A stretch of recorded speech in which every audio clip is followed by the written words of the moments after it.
어느 교회 마당에 노새 한 마리가 죽어 있는 모습을 보고 거기 목사님이 읍사무소에 전화를 해서 노새를 치워달라고 이렇게 말했습니다. 그때 전화를 받은 읍사무소 젊은 직원이 똑똑한 척하면서 하는 말이, 죽었을 때 돌봐주는 것은 목사님이 할 일 아닙니까? 라고 이렇게 말하는 것이었습니다. 목사님이 그 말을 듣고는 그 사람, 그 젊은이에게 이렇게 대답했다고 합니다. 그건 그렇지요. 하지만 그래도 친척한테 먼저 알려줘야 되지 않을까요? 라고 이렇게 받아 넘겼다는 것이죠. 졸지에 이 직원은 노새의 친척이 되어버리고 말았습니다. 교회는 물론 장례일을 우리 교회에서 이제 돌보고 이런 일을 위해서 교회가 하는 일의 하나입니다. 하지만 이 장례하는 일보다 더 중요한 일은 천국 가는 길을 알려주는 것, 저로 하여금 구원받게 하는 것이 교회의 더 큰 사명인 줄 압니다. 영국의 왕이었던 에드워드 7세가 윌리엄 부스 구세군 대장을 버킹엄 궁으로 초청해서 면담한 적이 있었습니다. 처음 구세군이 영국에 시작되었을 때 이 구세군에 대해서 사람들의 시각은 썩 그렇게 좋지만은 않았습니다. 이전에 없던 새로운 종교 어떤 교단이 생겼을 때 사람들은 이 구세군에 대해서 이단시하는 이런 시각이 있었고, 그래서 영국 왕실에서도 이 구세군에 대해 상당히 부정적이었고 여기에 많은 어떤 제재를 가했습니다. 그런데 그 많은 여러 가지 이제 박해도 구세군 꿋꿋이 30년을 견뎌오는 모습을 보고 이것은 가짜가 아니다는 생각이 들었던지 윌리엄 부스 대장을 버킹엄 궁으로 불러다가 윌리엄 부스에게 에드워드 7세가 이렇게 말했다고 합니다. 내가 그동안 구세군에 대해서 오해한 것 같습니다. 앞으로는 많은 도움을 주겠습니다. 라고 사과 겸 그에게 지원을 약속했습니다. 이때는 이미 윌리엄 부스 대장이 나이가 75세로서 백발이 성산 노인이었습니다. 그때 그는 에드워드 7세 앞에서 이런 진정 어린 대답을 그에게 했다고 합니다. 폐하, 어떤 사람은 예술의 목숨을 겁니다. 또 어떤 사람은 명성의 목숨을 겁니다. 대부분의 사람들은 돈의 목숨을 겁니다. 때로는 이런 가치를 위해 종교를 이용하는 사람들도 있습니다. 그러나 제가 바라는 것은 오직 사람들의 영혼 구원받는 것뿐입니다. 저는 그 일을 위해서 목숨을 걸었습니다. 라고 이렇게 대답했다고 합니다. 구세군 하면 우리나라에서는 어려운 사람들 도와주는 이런 구제에 많이, 크리스마스 때면은 자선 낭비를 들고 길거리 나서서 구제금 모으는 것에 열심을 내는 이런 교단을 알고 있지만, 이 구제 못지않게 영국에 처음 시작될 때 이 구세군은 구령사업, 전도에 주력을 했었고 이 전도와 구제를 병행하면서 열심히 헌신적으로 사역했던 이런 교단으로 알려져 있습니다. 사람들은 누구나 그리스도인이라면 누구나 전도해야 된다는 것에 대해서는 이의를 제기할 사람은 아마도 없을 것입니다. 그럼에도 불구하고 사람들이 전도에 열정을 내지 못한 이유가 뭘까? 세계적인 전도단체인 빌그림 전도협회에서는 세계 각 처를 다니면서 저녁이 되면 전도 집회를 열고 그 낮에는 전도 학교를 열어서 전도 훈련을 시키곤 했습니다. 그런데 이 전도 학교에서 언젠가 왜 사람들이 전도하지 않는가라는 이런 질문을 가지고 설문조사를 한 적이 있었다고 합니다. 그랬더니 그리스도인들이 대답은, 전도하기 싫어서 전도하지 않는 대답은 그 0.001%도 안 될 만큼 여기에 대해서 사람들이 전도할 필요성을 못 느낀다는 대답을 한 사람은 거의 없다는 것입니다. 그런데 사람들이 대답이 주로 어떤 대답이 나오는가 하면은 너무 바빠서 전도하지 못한다는 대답이 9%, 그리고 그 다음 내 삶이 모범이 되지 못해 전도 못한다는 대답이 14%, 그리고 나서 전도하는 방법을 몰라 전도하지 못하는 대답이 26%. 그리고 나머지 51%는 내가 전도하다가 거절당할까 봐 그것이 두려워서 못한다는 대답이 51%나 되었다고 합니다.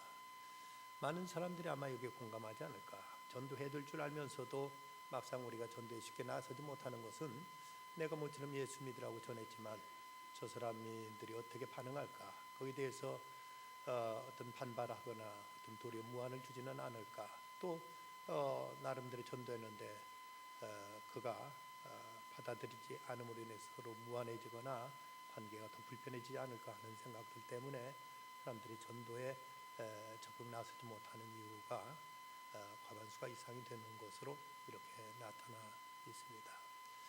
하지만 그런 경우에도 우리 자신이 먼저 그리스도인임을 나타내기만 하면 그래도 전도할 수 있는 기회나 용기는 생겨나기 마련입니다. 전도하다 보면 뭐 이런저런 구실로 사람들이 거절하거나 핑계대거나 또 사람들이 이제 어떤 변명하고 핑계대는 이런 경우들을 많이 봅니다. 그렇게 되는 것은 뭐 저들은 하늘의 초청을 받으면 혼란스러워하는 것은 어쩌면 이제 당연할지도 모릅니다. 그래도 사람들은 저들에게 끝까지 복음을 전해야 될 책임이 우리에게 있는 것이죠. 어떤 전도 대장인 권사님은 전도에 대한 이런 유명한 명언을 말했다고 합니다. 거절은 전도의 시작이다. 거절은 전도의 시작이다. 전도는 거절 받는 것부터 이미 전도가 시작되는 것이기 때문에 거절을 우리가 예상하지 않고 거절한다고 해서 우리가 포기한다면 전도는 이제 무의로 돌아가 버리고 맙니다. 아예 거절할 것을 예상하고 전도해야 되는데 어떤 통계에 의하면은 사람들은 대체로 한 7번 정도 전도를 받고서야 교회에 출석하게 되더라는 이런 통계가 나왔습니다. 그러고 보면 내가 한두 번 전도해서 안 온다고 포기해버린다면 그 사람은 이제 다시 복음을 접할 수 있는 기회를 잃어버릴지 모르고, 내가 지금 저 사람에게 전도했을 때 저 사람이 받지 않는다고 할지라도 아직도 6번 이상 더 전도해야 될 최소한의 책임과 우리의 어떤 끈기는 우리에게 필요하다는 사실을 시사하고 있습니다. 요즘 한국 교회가 많이 침체한 현실을 보면서 많은 사람들이 안타까워하고 있고, 그러면서 이 땅에 다시 한번 1907년도 평양 대붕운동 같은 이런 붕의 날은 오지 않을까 하는 어떤 희망 섞인 기대를 가져보기도 합니다. 현실로 보면 어쩌면 요원해 보이고 이런 날이 또 다시 올까 하는 것에 대한 이제 어떤 어두운 전망들을 하게 되기도 하지만, 그러나 우리가 전도자로서의 어떤 자세만 분명히 갖추게 된다면 이런 날이 다시 오지 말라고 결코 우리는 속단할 수 없고, 이런 날은 또 필경 우리에게 다시 찾아올 줄 믿습니다. 그래서 사도 바울은 오늘 말씀 3절에서 이렇게 기도하고 있습니다. 또한 우리를 위해 기도하되 하나님이 전도할 문을 우리에게 열어주사 그리스도의 비밀을 말하게 하시기를 구하라. 내가 이 일 때문에 매임을 당하였노라.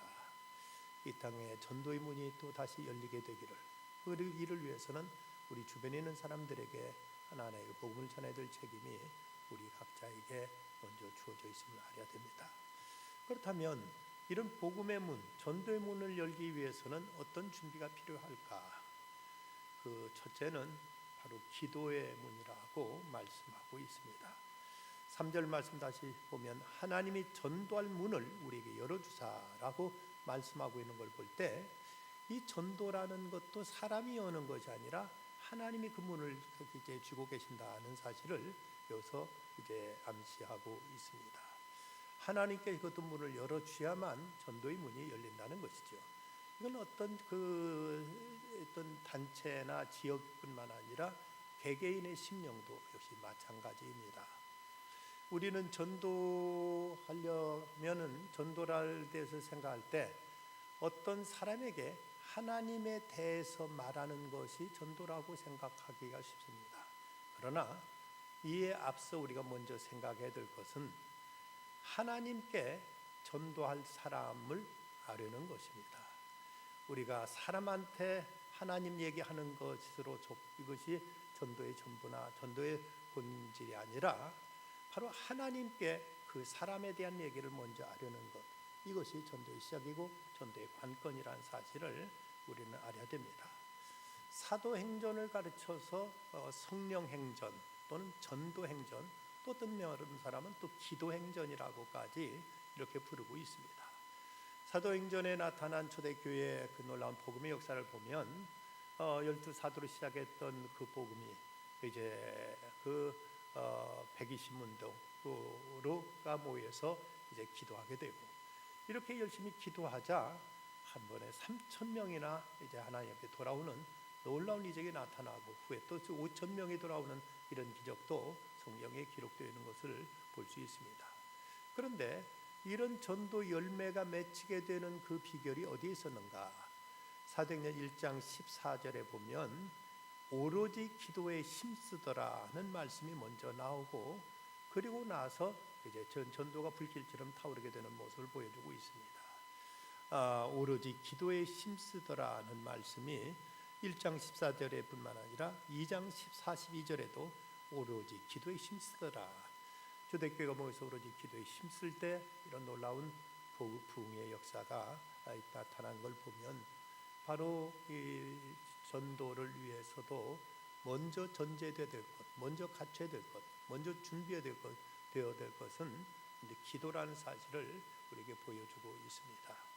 사람에게 찾아가 대뜸 예수 믿으라고 하기에 앞서서 그 영혼을 위해서 충분히 하나님의 기도로 아뢰고, 기도로 그 마음문이 열리도록 우리는 이 준비가 되어야 될 책임을 우리는 알아야 됩니다. 허드슨 테일러라면 그 영국의 선교사로서 윌리엄 캐리가 연안 선교의 시대를 열었다면, 연안 선교란 배 타고 가서 그냥 항구 같은 데서 쉽게 접근할 수 있는 지역을 말합니다. 그래서 그가 인도에 가서 배 타고 가서 항구 주변으로 이제 복음을 전하기 시작하면서 세계 선교의 향이 열리게 되는데, 근데 이제 허드슨 테일러는 여기 한 걸음 더 나가서 내륙 깊은 곳까지 들어가서 복음을 전하다고 해서 이제 이 허드슨 테일러를 가르쳐서 내지 선교의 개척자라고 이렇게 부르고 있습니다. 특별히 그는 중국 그 깊은 곳에 가서 내지 저 깊은 내륙까지 들어가서 복음을 전했던 것이 허드슨 테일러입니다. 근데 그는 이제 각지에 다닌 복음을 전할 때 어느 정도 몇 명의 사람이 모이면 그곳에 선교 기지를 마련해서 그곳에 이제 어떤 동역자들 파송하고 했는데, 아직 교회로 세우기에는 좀 이제 부족하다 싶었던지 선교 기지를 먼저 세워놓고, 그리고 그곳에 사람을 파송해서 선교의 어떤 그 지역 센터로 이렇게 삼곤 했습니다.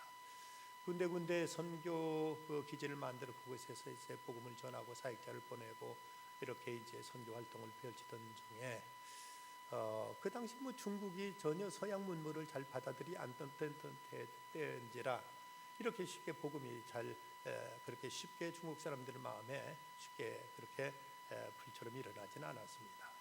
근데 어떤 광저우 지역의 어느 곳에는 전혀 그곳이 복음이 아주 척박한 땅인데도 불구하고 어느 곳에는 아주 복음이 불같이 거기 많은 결신자들이 생기더랍니다.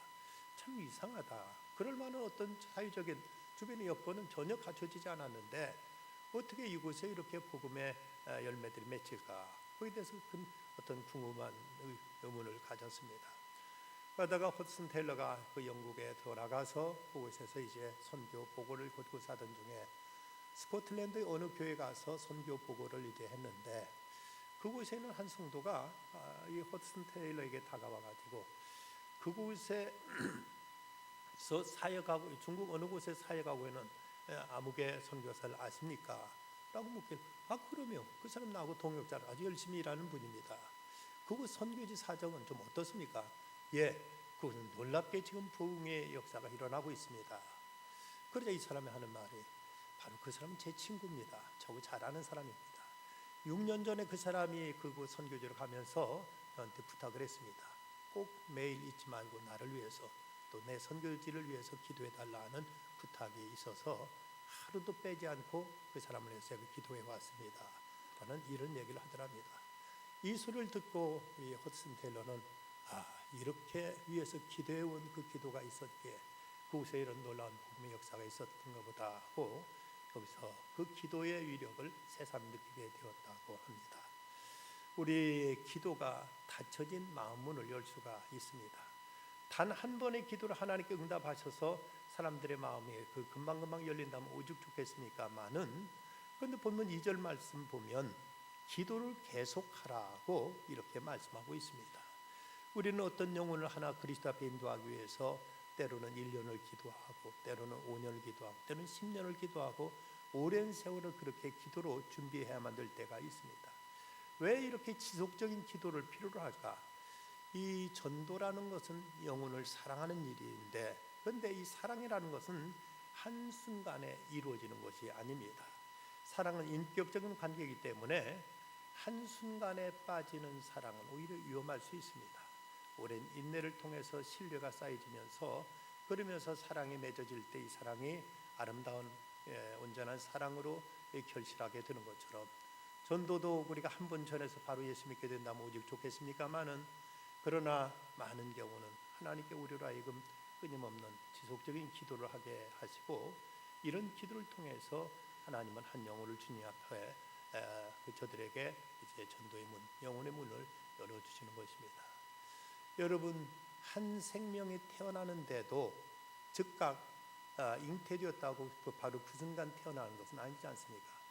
최소한 9달 이상의 이런 임신 기간을 거쳐서 때가 되어야 한 생명이 태어나는 것처럼, 이제 그럴 때 생명의 소중함을 느끼게 되고, 그러면서 많은 어떤 진통이 있지만 그걸 통해서 이제 그 자식에 대한 뜨거운 그 모종애가 살아나는 것이라고 이렇게 생각할 수 있습니다. 어떤 경우는 무통분만이라는 이런 의술일도 발달돼서 많은 통증을 덜어주기는 한다고 하지만, 그래도 한 생명이 태어나는 데는 그 산모들의 큰 진통이 있는 것이 아직도 사실입니다. 현실입니다. 왜 이런 진통을 하나님께 허락하실까? 여러분, 만약 생명이 태어난 일에 이런 고통이 없이 태어난다면 자칫 생명경시, 생명에 대한 어떤 애정과 존중 없이 그냥 아무 무책임하게 아이들이 태어나고, 그러다 보면 그 생명에 대한 어떤 그 보살핌과 거기에 대한 애정이 얼마나 깊어질 수 있겠는가.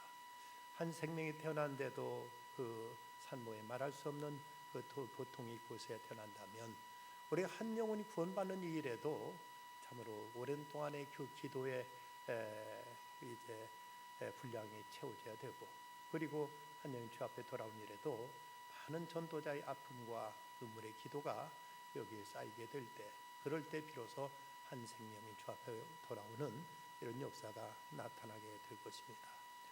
사도 바울은 이제 기도를 계속하고 기도에 감사함으로 깨어 있으라고 말씀하고 있습니다. 내가 기도하고 있는 이 사람, 나의 기도를 하나님 들으신다. 그래서 장차 이 사람이 주님 앞으로 돌아오게 된다는 사실을 생각하면 우리는 감사함으로 기도할 수가 있게 될 것이죠. 지금 내가 간절히 기도하는 사람이 언젠가 하나님 앞에 돌아와서 하나님의 귀한 사람, 귀한 일꾼이 되어질 거라는 이런 기대를 확신하고 기도할 수 있다면, 우리는 그 영혼을 위한 기도 속에 하나님께 대한 감사가 담길 수 있을 것이고, 그래서 이 생명을 위한 우리 기도는 더 간절한 기도로 이어지게 될 것입니다. 우리가 어떤 사람을 위해 기도하고 있지만 아직 그 사람이 즉각 주님 앞에 돌아오지 않는다고 낙심하지 말아야 될 것은, 우리가 기도의 끈을 놓지 않는 이상 그 사람이 즉각 사탄의 권세로 완전히 빠져버리지는 않습니다. 자칫 우리가 기도의 줄을 놓아버리면 이 영혼이 완전히 사탄의 수중에 빠질 수 있는 위험이 있기 때문에, 어쩌든 그가 주님 앞에 돌아오는 날까지 우리는 쉬지 말고 그를 위해서 간절히 기도하는 우리의 기도가 있어야 될 것입니다. 조지 뮬러는 어떤 사람을 위해서 기도했는데, 그 사람 뮬러가 죽기까지 기도해도 돌아오지 않았는데, 죽은 후에야 돌아왔는데, 무려 한 영혼을 위해서 50년간 기도한 사람도 있었다고 합니다. 그걸 보면 우리의 기도는 결코 쉽게 중단되어서는 안 될 것이라는 일을 깨닫게 됩니다. 다음 우리는 전도자의 마인드를 가져야 될 것을 말씀합니다. 3절 말씀, 또한 우리를 위해 기도하되 하나님이 전도할 문을 우리에게 열어주사 그리스도의 비밀을 말하게 하시기를 구하노라. 내가 이것을 인하여 매임을 당하였노라. 이것을 인하여 매임을 당했다. 지금 사도 바울은 억울하게 로마 감옥에 갇혀 있습니다. 이렇게 감옥에 억울하게 갇혀 있는 사람 같으면 누구한테 편지를 할 때 뭐라고 편지할 것 같습니까? 어서 나를 위해서 좀 이제 변호사를 써주든지 누구한테 어떻게 부탁해가지고 나로 하여금 이 감옥에 빨리 좀 나가게 해달라 하는 이런 부탁의 편지를 쓰기가 십상이죠. 근데 바울은 지금 자기가 감옥에 나가고 들어가고 여기에 대해서 아무 관심이 없습니다. 오히려 그는 지금 부탁하고 있는 것은 바로 이제 이 비밀을 말하게 하라. 내가 이걸 인하여 매임을 당했노라. 하나님이 전도할 문을 우리에게 열어주사 그리스도의 비밀을 말하게 하시길 원하노라. 전도하는 문이 열리기를 바라는 것, 이걸 위해서 바울은 자신이 지금 이 감옥에 매임을 당하고 있다고 이렇게 말하고 있습니다. 여러분, 바울의 그 관심사는 그는 지금 감옥에 오래 갇혀 있느냐 아니면 풀려나느냐 이것에 대해서는 큰 어떤 관심이 없어 보입니다. 오히려 어떻게든 한 생명이라도 구원받게 되는 것, 이것만이 그의 최대의 관심사입니다. 이걸 보면은 바울은 어디를 가든지 하나님 왜 나를 여기 보내셨나, 누구에게 전도하라고 나를 보내셨나, 누굴 만나든지 이 사람을 어떻게 전도하기를 원하실까, 어떤 상황이든지 이 상황을 통해서 어떻게 복음이 전해질 것인가 하고 늘 자기의 그 관심사는 오직 전도에 쏠려 있었던 것을 보게 됩니다. 사람들의 일반적인 관심사는 뭡니까? 어떻게 하면 내가 좀 대박을 할까? 어떻게 하면 내가 좀 돈 벌어서 내가 좀 이제 떵떵거리고 살까?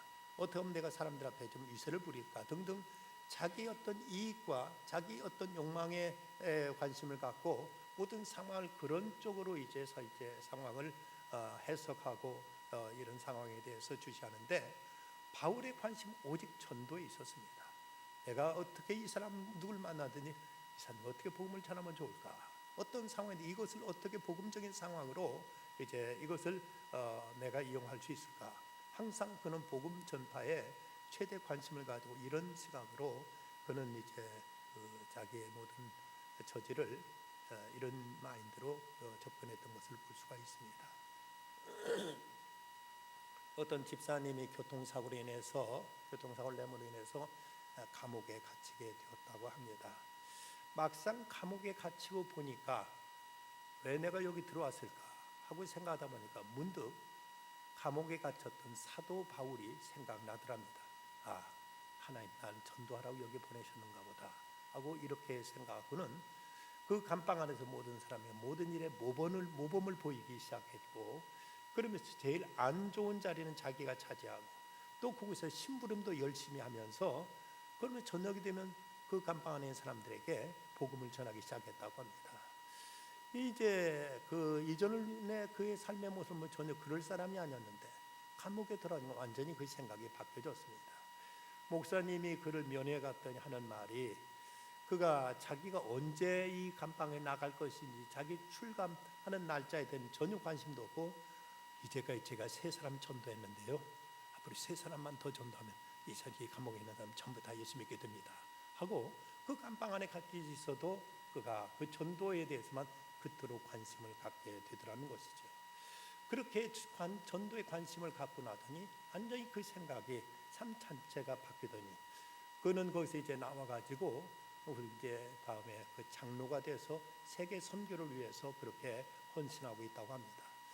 그 사람이 이제 그렇게 전도에 힘쓰고 나서부터는 누가 자기를 괴롭히거나 해도 이 사람이 나를 이렇게 괴롭히면 어떻게 내가 이 사람을 좀 이제 좀 손봐줄까 하고 생각하기보다는 아마 저 사람도 복음이 필요해서 그런가 보다 생각하고 그 사람을 위로하고 그 사람을 이해하는 입장에서 접근하면서 그러면서 사람 대하는 태도조차도 달라지더라는 것이죠.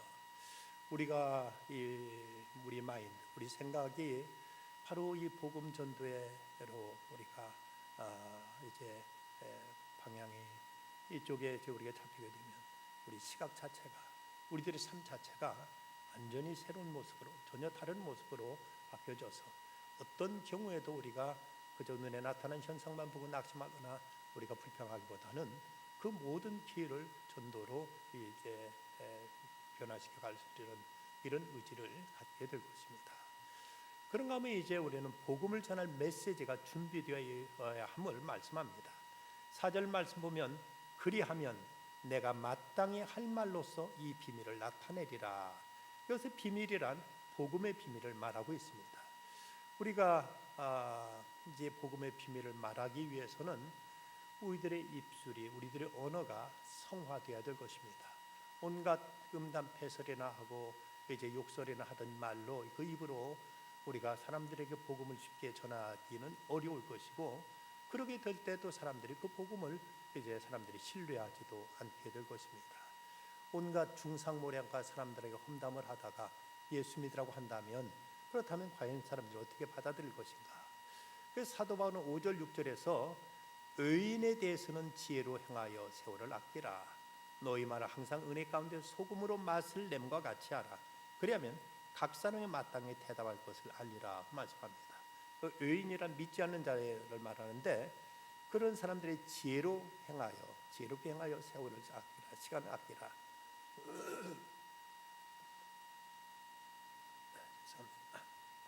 너희 말을 항상 은혜 가운데 소금으로 맛을 내는 것처럼 저들에게 친절한 말, 따뜻한 말, 지혜로운 말들로 사람들에게 복음을 전할 수 있는 이런 메시지를 가지라고 말씀하고 있습니다. 우리가 복음을 말로 전합니다만은, 그러나 이 말로만은 이제 어떤 힘을 얻기가 어렵습니다. 이 말의 진실성을 우리가 얻기 위해서는 우리의 행함과 우리 삶이 함께 뒤따라야만 되는 것입니다. 어떤 열심 있다고 하는 집사님은 콩나물 사러 가서 콩나물 좀 더 얹어라, 왜 이렇게 조금만 주냐고 대판 싸우고 나서는, 그리고 나서 나올 때 예수 믿고 구원받으라고 이렇게 얘기하더랍니다. 과연 이런 모습들이 얼마만큼 사람들에게 어떤 이제 신빙성을, 사람들에게 신뢰를 줄 수 있을 것인가? 야고보서 3장 10절 11절 보면 한 입으로 찬송과 저주가 나는도다. 내 형제들아, 이것이 마땅치 아니하니라. 샘이 한 구멍으로 어찌 탄물과 쓴물을 내겠느냐고 말씀합니다. 우리 입이 경건한 말들로, 아름다운 말들로, 덕스러운 말들로 우리 언어가 이제 바꿔질 때 우리가 전하는 복음도 거룩한, 그리고 능력 있는 천국의 메시지로 달라지게 될 것입니다.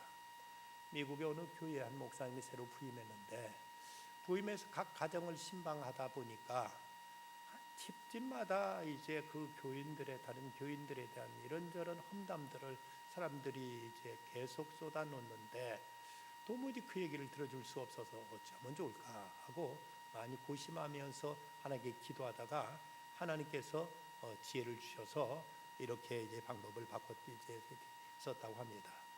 가방에 노트 한 권을 준비한 다음에 겉장에 불평의 책이라고 이제 써 있는 노트를 가지고 이제 누구에게 대해서 불평을 하면, 그 문제는 제가 해결해 드리죠. 지금 하신 얘기 다시 한번 말씀해 주시면 제가 이게 잘 적어 놨다가 그 집사님 만나 이 문제를 해결하겠습니다. 이제 그 대신 여기 성도님 이름을 좀 기록해 주십시오라고 이렇게 얘기하면은, 자기가 하던 그 험담을 거기다 쓴다니까 아무도 더 이상 말을 못하고는 입을 다물고 말더라는 것입니다. 여러분, 우리들이 쉽게 내뱉는 말들이 천국에 다 기록된다는 것을 생각한다면, 우리가 어떻게 쉽게 함부로 이런저런 불평과 부정적인 얘기들, 이런 험담들을 우리가 할 수 있겠는가? 이런 것으로는 결코 우리들의 전한 복음이 사람들에게 이제 온전히 전해줄 수 없겠기에, 우리들의 소금으로 맛을 냄과 같이 우리들의 말을 덕스럽게, 아름답게, 친절하게 사람들에게 따뜻한 말로 사람들에게 전할 것을 말씀합니다. 사도 바울은 에베소서에서 이렇게 부탁하고 있습니다. 또 나를 위하여 구할 것은 내게 말씀을 주사 나로 입을 열어 복음의 비밀을 담대히 알리게 하옵소서 할 것이니, 우리가 이렇게 적어도 그리스도인이라면 전도할 메시지는 다 가지고 있어야 됩니다.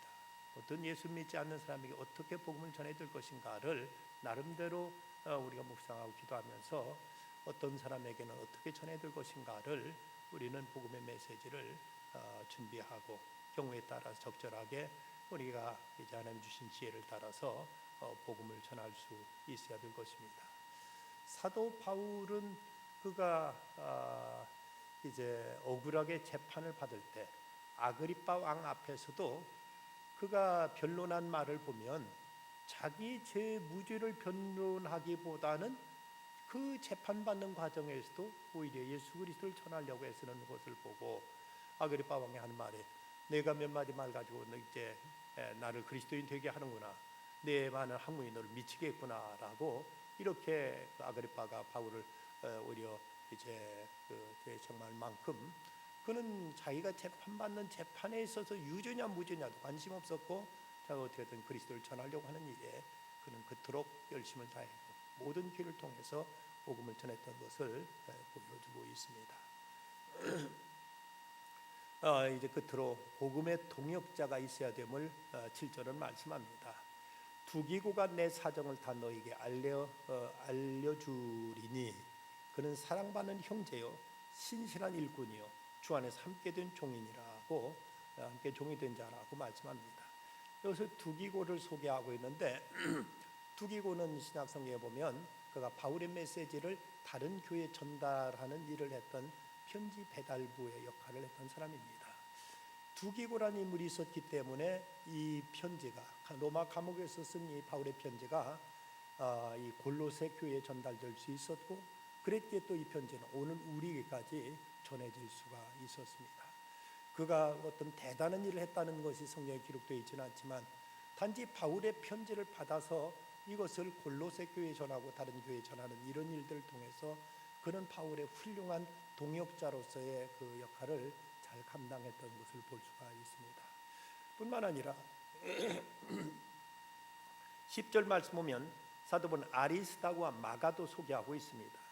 아리스다고는 성경에 몇 번 등장하지 않는데 그런데 그가 늘 바울이 힘들 때마다 바울 곁에서 바울을 위로했고 바울의 아픔을 함께 나누면서 그에게 큰 위로와 격려자가 된 것을 볼 수가 있습니다. 지금도 그 아리스다고는 바울이 지금 로마 감옥에 갇혀 있는데 바로 그를 돕고 그와 함께 감옥에 갇혀서 바울을 시중들고 있는 이런 아름다운 일을 하고 있었습니다.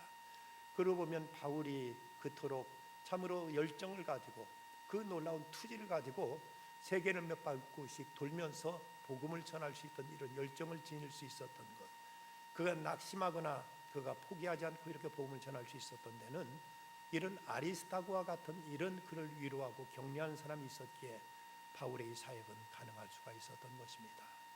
바울의 주위에는 그토록 많은 신실한 동역자들이 있었고 그래서 바울에게 힘이 되고 바울에게 여러 가지 많은 이제 편의를 제공하고 바울의 사역을 도와서 곳곳을 다니면서 편지를 전달했던 이런 사람들이 있었기에 바울은 놀랍게도 복음의 사역을 훌륭하게 이뤄낼 수가 있었습니다.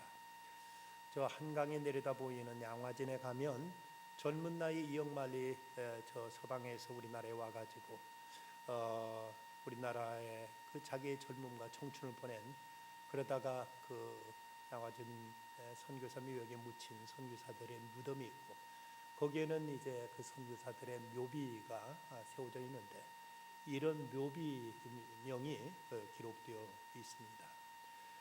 내게 1000개의 생명이 주어진다 해도 그 모두를 한국에 바치겠다. 그 캔드릭이라는 선교사의 그 묘비명입니다.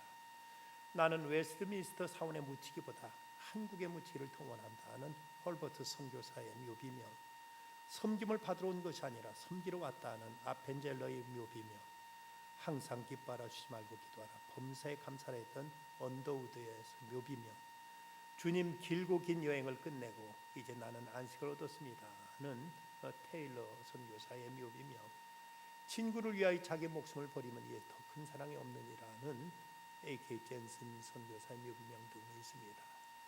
당시 선교사들의 기록을 보면 우리나라가 그 당시만 해도 얼마나 그 위생이 철저하지 못했고 모든 생활 관습이 음식도 다른데 그 서양 사람들이 그들의 문화에 젖어 있다 한국에 와가지고 비위생적이고 또 입에 맞지 않는 그들의 식습관과 같지 않은 한국 음식들 여기저기 다니면서 먹다가 이질과 장염 같은 질병으로 죽은 선교사들이 허다합니다. 그들은 맞지도 않은 음식을 우리와 동화되겠다고 아침 음식을 먹고 곳곳 다니면서 위생적이지도 않은 이런 이제 몸에 내성이 전혀 갖추지 않은 이런 환경 속에서 선교 사역을 하다가 오자마자 몇 달 만에 이제 그 죽은 선교사들이 숱한데 그들은 모두 다 그 당시 서양에서 엘리트들이었습니다. 이런 사람들이 자기의 그 인생을 바치고 자기의 젊음을 바치고 자기의 생명을 바치고 복음을 전했기에 우리는 이렇게 복음화를 이룰 수 있는 이런 은총을 우리는 덧입게 되었습니다. 윌리엄 부스는 구세군 창시자로서 그런 젊었을 때부터 열심히 복음 전도에 힘썼는데 그러다가 너무 열심히 하다가 끝내 병을 얻고 말았습니다. 진단 결과 중병이란 판명으로 이런 몸으로 계속 전도하면 1년을 더 살지 못한다는 이런 의사의 심각한 충고를 받았습니다. 그 말을 듣고 부스는 깊이 기도하다가 마침내 그는 죽음을 각오합니다. 그리고 더 열심히 전도를 계속했는데 끝내 그는 그 병을 이기고 구세군을 창설했고 그리고 84세를 살았습니다. 그는 이렇게 고백했다고 합니다. 내가 젊었을 때 의사가 나를 버렸습니다. 그래서 나도 의사를 버렸습니다. 대신 나는 하나님만 의지했습니다. 그 하나님이 나를 지켜주셨습니다. 온전히 복음에 헌신했었던 그 윌리엄 부스 대장 그는 그 생명까지도 아끼지 않고 복음을 위해서 헌신했었더니 하나님 그를 또 84세까지 그 생명을 지켜주셨던 것입니다. 우리도 복음 전하는 것 이것이 그리스도인으로서 최고의 사명임을 우리는 알아야 됩니다.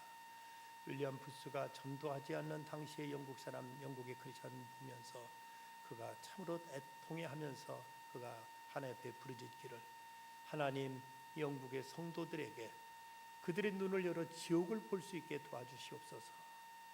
저들이 자기들의 사랑하는 가족들이 지옥에 빠지는 모습을 볼 수만 있다면 당장으로 뛰쳐나가서 그들을 어떻게든 그리스도를 끌어올릴 텐데 그걸 보지 못함 때문에 태연하게 그저 믿지 않는 가족들 보면서도 이렇게 막연하게 바라보고 있다고 이렇게 안타까워했다고 합니다. 우리는 예수 믿는다는 문제가 문화적인 얘기나 어떤 심리적인 얘기가 아니라 구원의 문제의 생명의 문제입니다. 예수님께서 생명을 바치신 것이 우리 생명을 구원하시기 위함이고 세계적으로 복음이 전해지는 곳마다 숱한 순교의 피를 흘리면서 복음이 전해졌습니다. 생명을 구하는 일이기에 또 생명의 값이 치러져야만 했던 것입니다. 그렇다면 이 믿음의 문제는 결코 우리 심리적인 안정이라든지 어떤 도덕적인 어떤 이제 고향이라든지 아니면 좀 더 자선 사업이나 하자는 이런 정도의 얘기가 아니라 우리 영원한 생명의 문제, 구원의 문제, 바로 영원히 사느냐 영원히 죽느냐는 문제요. 천국과 지옥의 문제일진데 우리는 애타는 심정으로 내 사랑하는 가족과 이웃들을, 친구들을 주님께로 인도하고 이를 위해서 우리는 기도로 준비해야 될 것이며 복음을 전할 수 있는 복음적인 마인드를 갖춰야 될 것이며 또 복음의 메시지를 우리는 이제 준비해야 되겠고 그리고 복음의 동역자들과 더불어 그리스도의 복음을 전하여 생명 살리는 일을 위해서 헌신하는 우리 모든 그리스도인들이 다 되어야 되겠습니다. 기도하십시다. 아버지 하나님, 이 밤도 주님 앞에 나와 주의 말씀을 받습니다. 사도 바울은 감옥에 갇혀 있는 입장에서도 자기 감옥에 나가고 안 나가고는 이건 전혀 관심 밖의 문제였고 오직 생명 살리는 그 일에만 그가 전념을 했던 것을 보여줍니다. 그는 기도로 준비해야 된다고, 그리고 복음적인 마인드가 있어야 된다고, 그리고 복음의 메시지가 준비되어 있어야 된다고, 그 복음의 동역자가 필요하다고 우리에게 가르쳐 줍니다. 주님, 저희로 하여금 이런 바울의 가르침에 따라서 어찌하든지 복음을 전한 일에 충성을 다하고 헌신을 다하여 한 생명을 주 앞에 인도하여 하나님 앞에 설 때 굳건 없이 주님을 배울 수 있는 저희들 되게 해주시옵소서. 이번 여름에도 복음 들고 저 티베트 사람들을 향해 찾아갑니다. 고뇌든지 가든지 모두가 일에 참여하여 생명 살리는 일에 충성을 다하게 하시고, 이뿐만 아니라 우리 주변에 가까이 있는 내 가족과 친지와 이웃들을 주 앞에 인도하는 일에도 충성을 다하게 하여 주시옵소서. 예수님의 이름으로 기도드리옵나이다. 아멘.